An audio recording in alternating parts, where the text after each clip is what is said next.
The Cape Breton Centre for Craft and Design is a space for crafters at any level of their artistry, from learners who are doing it for pleasure to artists who are doing it for business. And we are a resource for any crafter on Cape Breton, Unama'ki. We lived outside of Ottawa and worked for the government. We moved to Cape Breton, bought this old farm. Using flax, I love the connection to the fact that I'm producing something from the soil and the air and the water around me.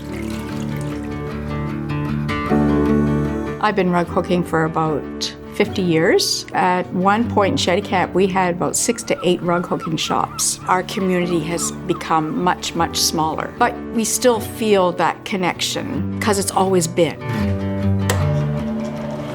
So it was the Customs House Artisan Incubator project that the Centre for Craft and Design ran that brought myself and my wife back home. She's originally from Scotland, I'm originally from Cape Breton, and it was through that program that we were both able to move back to Cape Breton and set down roots.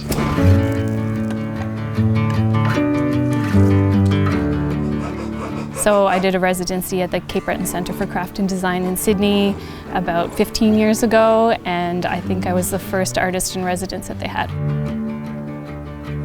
There's so many talented people who live in Cape Breton, either filmmakers or painters or artisans, whatever. There's just like people you can find around every corner. I do find it really comforting to have that community here. This is really what I've been dreaming about, my whole life, was to be an artist.